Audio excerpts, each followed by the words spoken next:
karena kan saya pengennya itu kan bisa bermanfaat bagi orang lain. Jadi yang terapi dengan saya itu nggak harus bayar. Kalau lihat kondisi orang itu memprihatinkan, saya nggak mau dibayar sampai dia sembuh.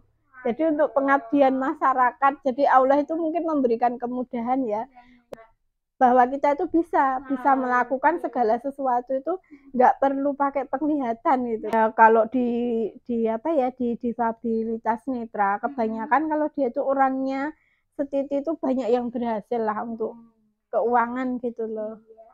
Keren.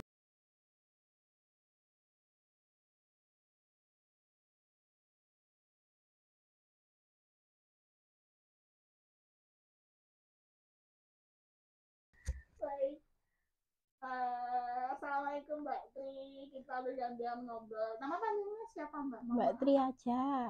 Mbak Tri Waryanti. Panggilnya Mbak Tri aja.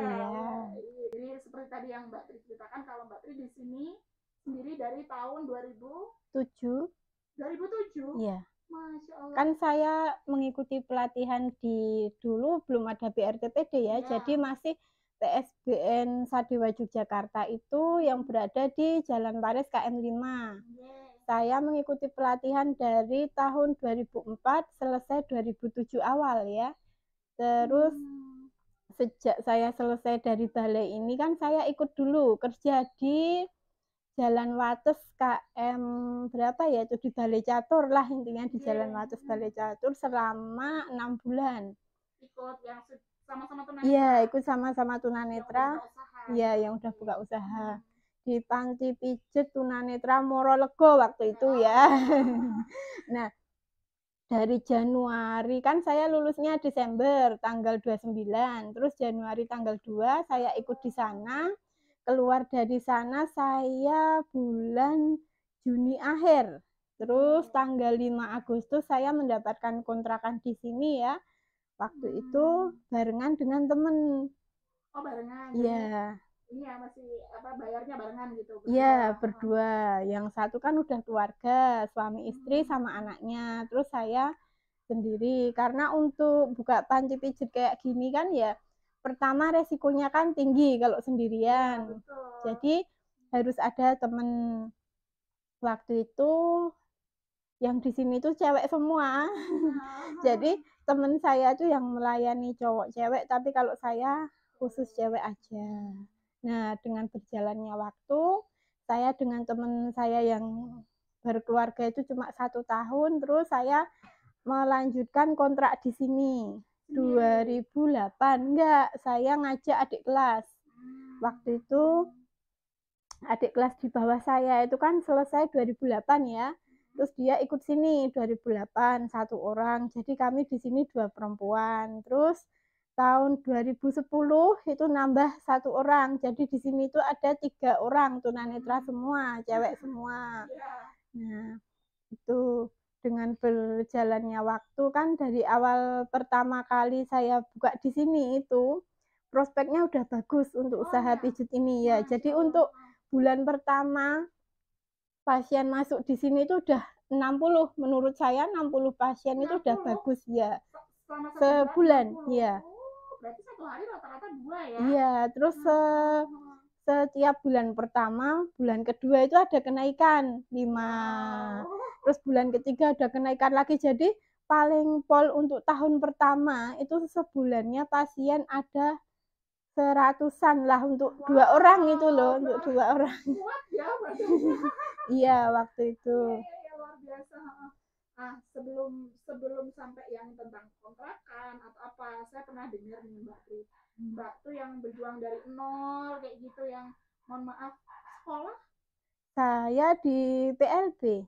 PLB sampai apa Mbak? Maksudnya kalau tingkatan sekolah sampai SMA. Oh, sampai SMA. Iya. Ya.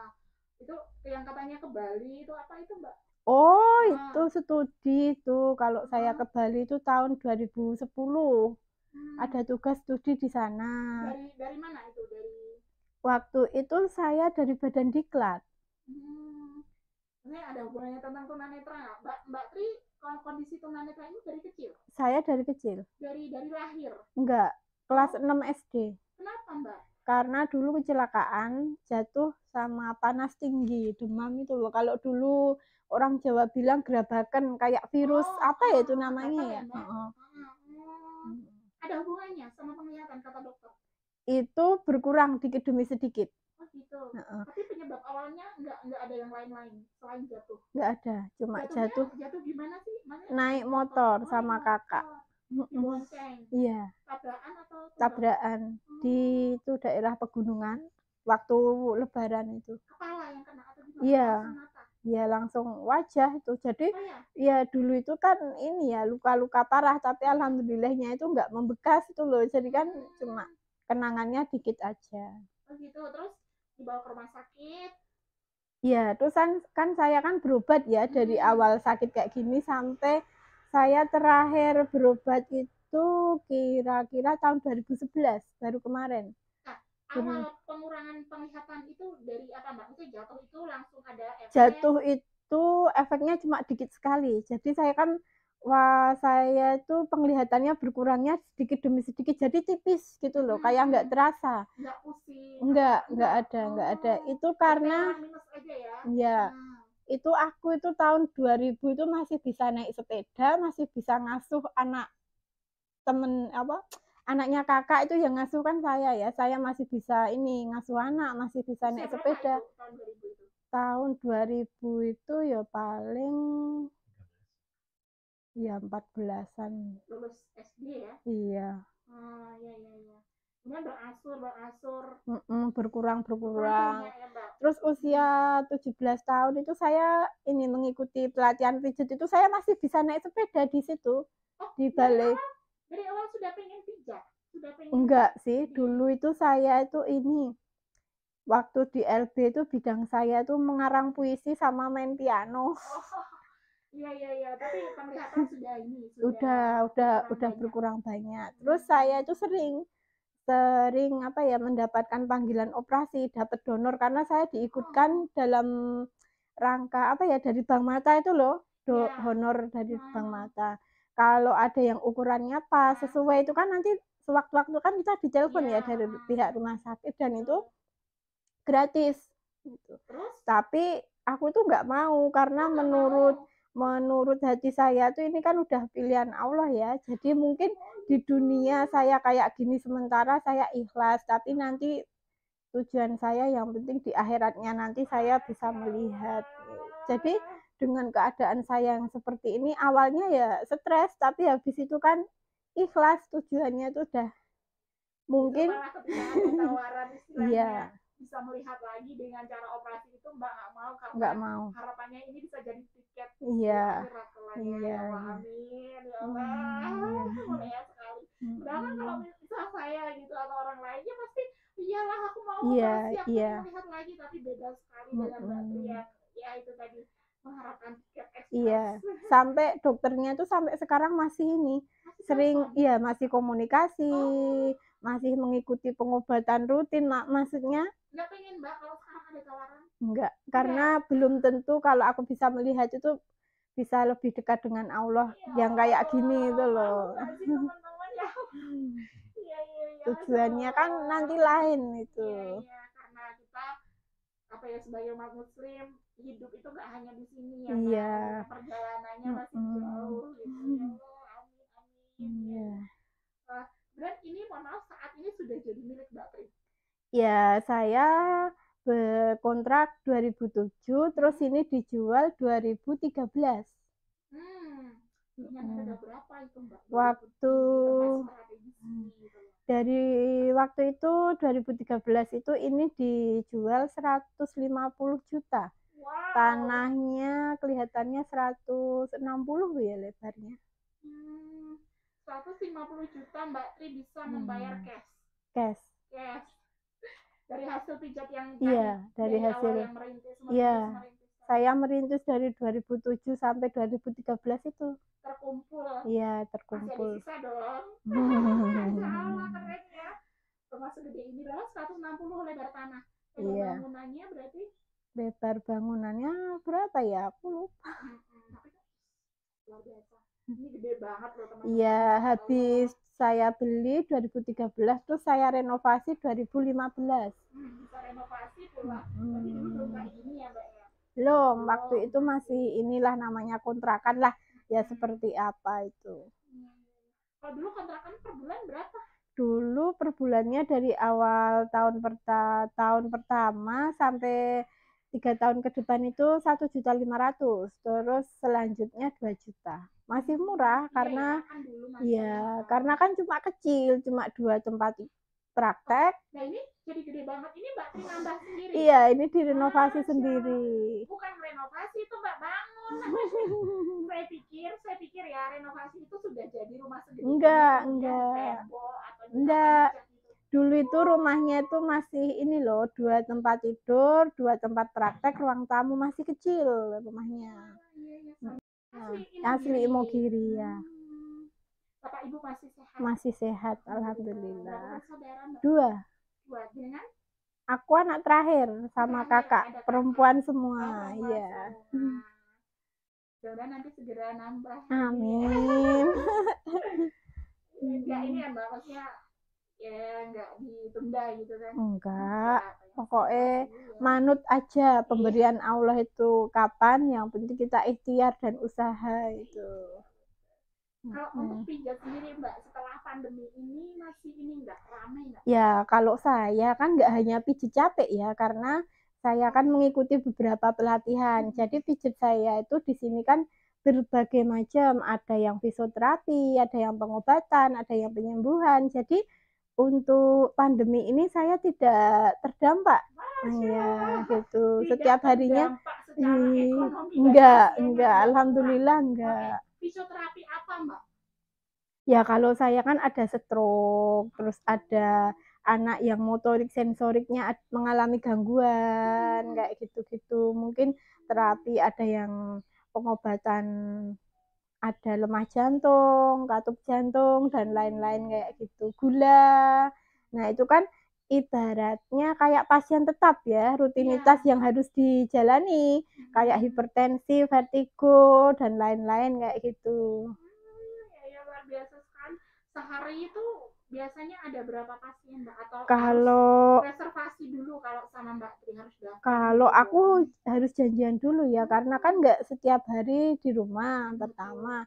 Yang kedua kan aku juga punya aktivitas lain gitu. Yang ngajar di BRTPD? Iya, selain ngajar di BRTPD, dulu saya juga ngajar di Balai Rehabilitasi Karya Wanita, tapi hanya khusus untuk refleksi tangan dan totok wajah aja. Apa-apa bisa ya Mbak Tri? Ya enggak lah, sesuai dengan bidangnya di bagian visio. Enggak. Sudah yang tingkatannya lebih tinggi. Iya, karena saya dari dulu udah mengikuti pelatihan di Bethesda sama Panti Rapih, jadi ini udah sesuai dengan medis gitu. Enggak. Iya. Mohon maaf nih Mbak Tri kalau boleh supil sedikit. Per bulan omset Mbak Tri berapa sih? Aduh. Untuk motivasi aja Mbak Tri. Kalau mungkin orang mikir ngomongin uang itu sensitif, tapi nggak apa-apa loh. Nggak semua orang itu bisa yang jelas menjalani seperti Mbak Tri, dan dengan kondisi yang terbatas tetap mengembangkan diri, justru malah punya usaha sendiri. Ya kalau aku sih gimana ya, aku tuh nggak pernah tak hitung sih, aku tuh sebulannya dapat berapa, asalkan setiap bulan dan dari awal di sini sampai akhir itu Allah mencukupi semua kebutuhan saya itu loh. Jadi aku tuh nggak pernah mau. Kira-kira omset angka dari 1 sampai 5 sampai 10 gitu loh Mbak. Waduh, nggak usah tinggi-tinggi, sudah sesuai dengan iya ya. Kalau masalah nabung itu kan di konsep ya, setiap ini kan kita punya konsep. Nah tentang konsep manajemen keuangan sampai Mbak Tri bisa, orang kan kadang seberapapun kurang ya Mbak ya, kalau dibilang ya manusia itu dikasih berapa maunya segini kayak gitu. Nah Mbak Tri sendiri bisa sampai akhirnya membeli rumah, merenovasi sebagus ini ya, manajemen dan konsep keuangannya seperti apa sih? Ya kalau saya biasanya tuh saya bagi 3, tabungan untuk akhirat, untuk dunia, dan untuk kebutuhan ini pokok. Gitu. Tabungan akhirat itu maksudnya kayak sedekah gitu ya kan? Kayak sedekah dan lain-lain. Itu tabungan akhirat. Sama tabungan yang ini ya kebutuhan yang ya itu udah tak jadikan 3 itu, yang buat umum, kebutuhan umum sama makan itu jadi 1.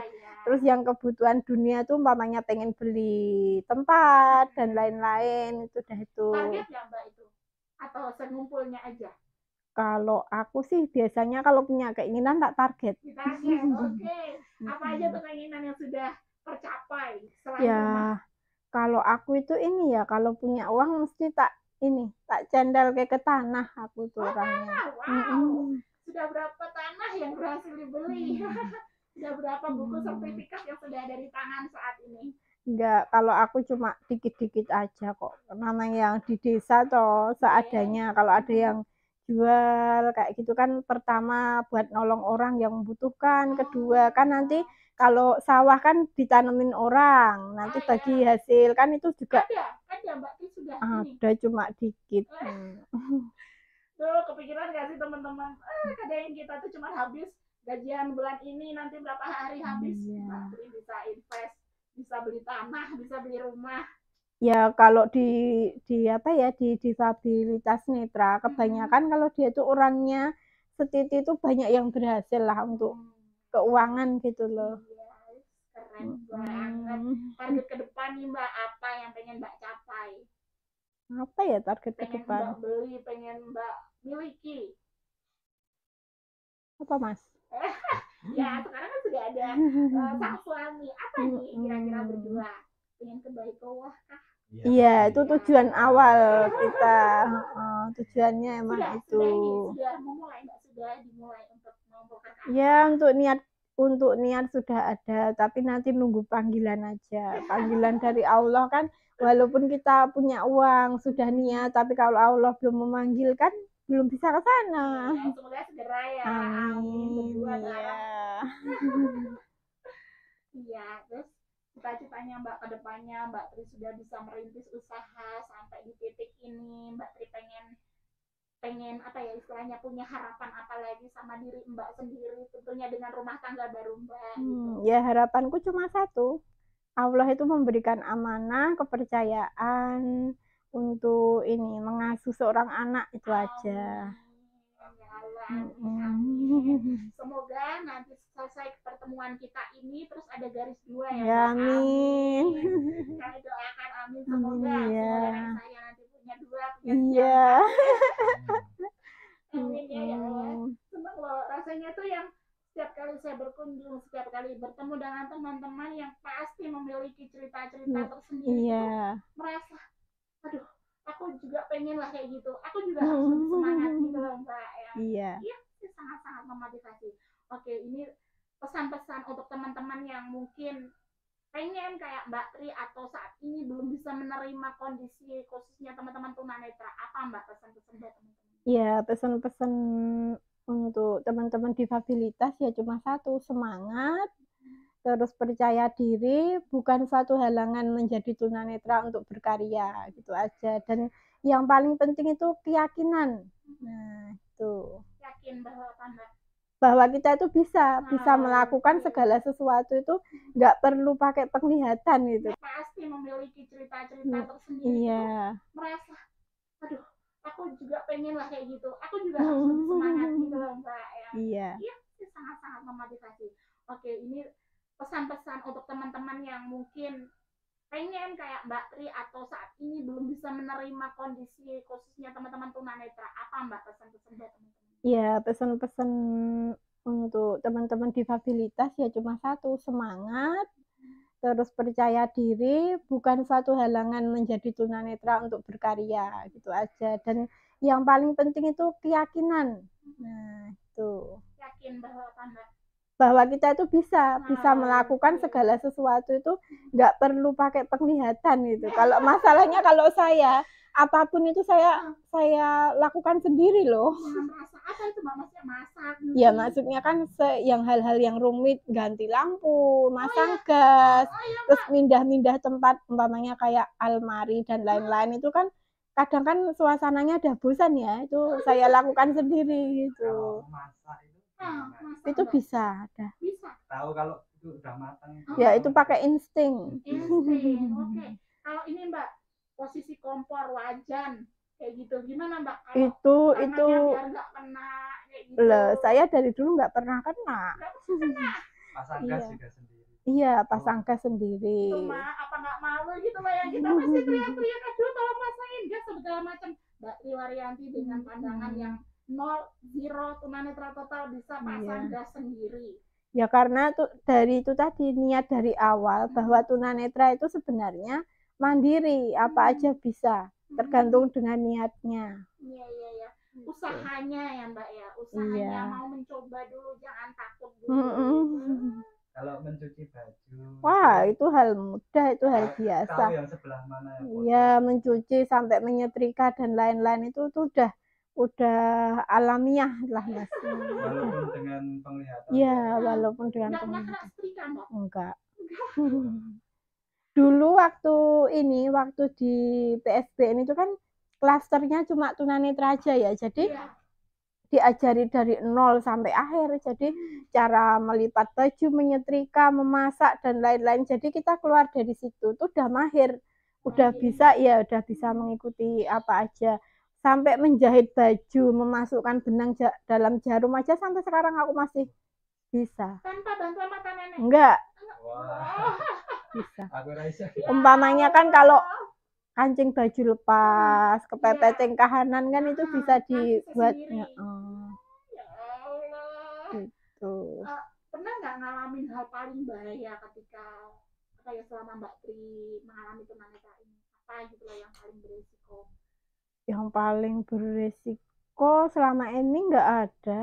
Kalau di jalan atau pakai tongkat di jalan. Waduh, aku itu orangnya nggak pernah pakai tongkat. Nah, kalau keluar gimana? Kok bisa? Kalau tempat baru?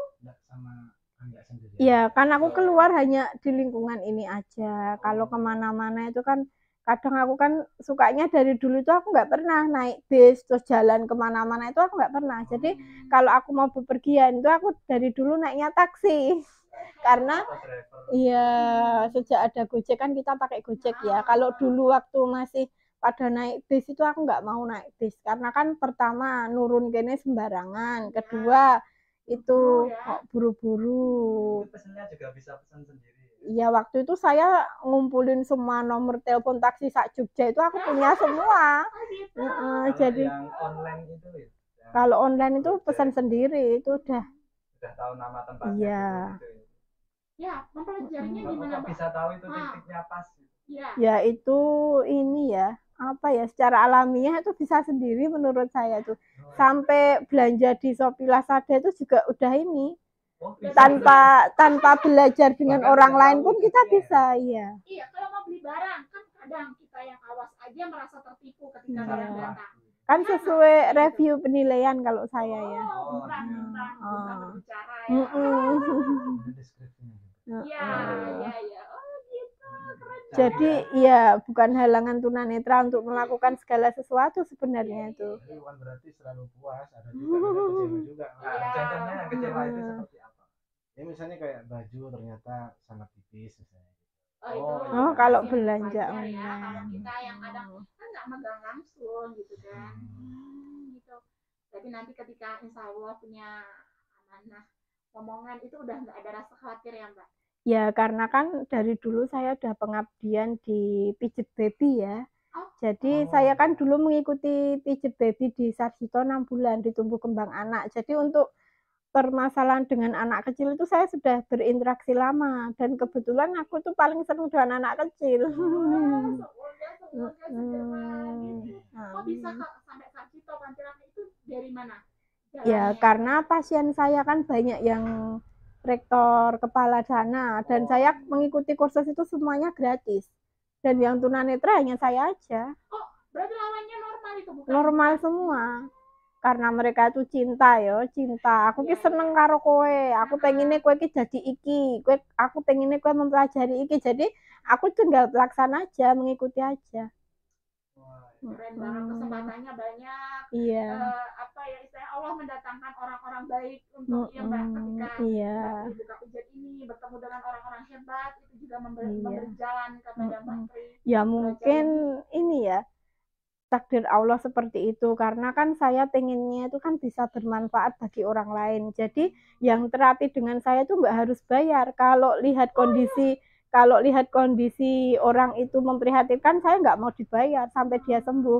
Jadi untuk pengabdian masyarakat, jadi Allah itu mungkin memberikan kemudahan ya untuk saya berilmu. Sudah pernah pengalaman apa yang Mbak berikan ke orang, istilahnya kayaknya ini butuh banget deh, jadi aku saya kan ini ya, kalau di tumbuh kembang anak kan banyak anak-anak yang nggak bisa ke rumah sakit karena transportasi itu kan pakai dana ya. Orang tuanya kerjanya cuma pas-pasan, mereka pakai dana itu kan sama dokter anak itu kan direkomendasikan fisioterapinya dengan Mbak Tri aja. Nanti kan saya nggak mau dibayar sampai mereka itu sempurna bisa jalan gitu. Kondisi apa si anaknya itu? Anak itu motoriknya ada gangguan, jadi nggak bisa duduk, nggak bisa bangun, nggak bisa sampai bisa jalan, sampai bisa ngomong. Apa secara medis apa Mbak nama kondisi anaknya? Aduh, aku lupa. Karena udah banyak yang dipegang jadi lupa kondisi. Dulunya kan aku mempelajarinya sesuai dengan panduan dokter ya. Jadi ingat dari awal sampai dia bisa berapa kali pertemuan itu Mbak? Itu mungkin sampai dia itu usia 2 tahun, mungkin 12 kali pertemuan apa ya. Anak itu sudah ini sempurna. Yang dia itu harusnya dipegang oleh dokter yang tentu sekolahnya enggak iya. Biasa aja Mbak Tri bisa membantu. Ya masalahnya kan selain transportasi juga kalau di rumah sakit, kalau yang namanya visio kan nggak selalu di cover BPJS kan itu. Iya, betul. Dan Mbak Tri tidak meminta sepeser pun. Iya, itu karena pengabdian itu tadi, nanti Allah itu menggantikan dengan cara yang lain. Mungkin saya ada panggilan mengikuti diklat di sana dan lain sebagainya. Coba gitu. Apa Mbak punya suatu keinginan yang mungkin orang itu kalau melihat nggak mungkin kamu itu bisa mencapai ini, tapi Allah memudahkan. Apa itu Mbak? Apa ya? Jodoh rumah. Jodoh rumah udah. Iya, maksudnya ketika dulu sebelum itu tercapai, apa sih yang kayaknya tuh Allah tuh gampang banget gitu loh mengabulkan. Ya kalau dulu ya itu tadi pendamping hidup, karena kan aku orangnya kan susah ya. Yang tak cari itu orangnya kan awal-awal kan aku orangnya kan repot. Sampai pada orang-orang itu jengkel dengan kesusahannya aku ya. Awalnya ini idealis atau gimana? Ya aku tujuannya cuma satu, yang tak cari itu pertama agamanya bagus, dia hafal Quran wes, yang lain enggak. Hafiz Quran, ini udah tercapai berarti masih hafiz Quran. Iya.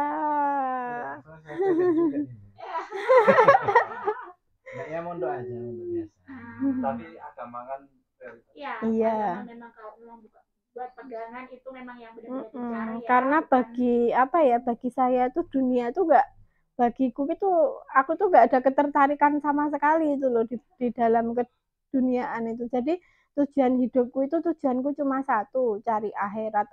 Kalau yang untuk di dunia aku kok sekedarnya sarana dan prasarana menunggu panggilan aja. Nah, gitu. Kita apa sih teman-teman ya Allah? Jadi malu aja lah pokoknya ketemu Mbak Tri ini. Banyak aib terasa dibongkar.